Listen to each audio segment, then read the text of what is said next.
Msichana mmoja mdogo aliyeokoka vizuri, anatembea na Mungu maishani mwake, anasafiri kwenda kwa bibi yake. Katikati hapo katikati kuna kichaka hapo, vijana wahuni wamekaa pale, wanasema natusumbua sana, sasa leo ni leo, atatutambua. Yani wanataka kumbaka eti.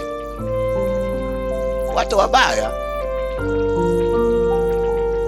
walipofika pale wakamvamia hao, wamekunja sura zao, wasema leo ni leo, natesa sana, najifanya umeokoka hapa, sasa leo ndio umekamatika.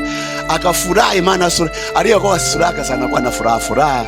Akasema akina kaka, jamani, basi hamna shida, mnipe tu nafasi kidogo nimshukuru Mungu. Akasema omba haraka kabisa hapa. Napiga magoti, wanaume watatu wako hapa,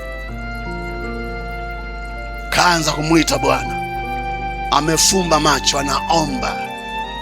Neema ya Bwana ikawepo hapo, pako wa Bwana, utisho wa Mungu uko juu yake.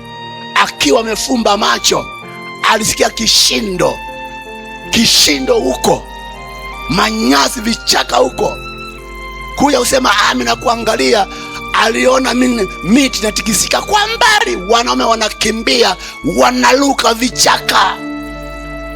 Haleluya!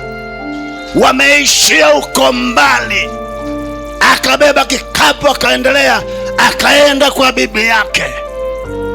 Wiki iliyofuata wale vijana wakatinga kanisani, wakanamtaka Mungu kama wa fulani. Juzi tumepigwa, aliyotupiga tu hatukumuona, nataka tuwe na Mungu kama wa kwake. Wakasalimu amri kwa Bwana, wakasalimisha maisha.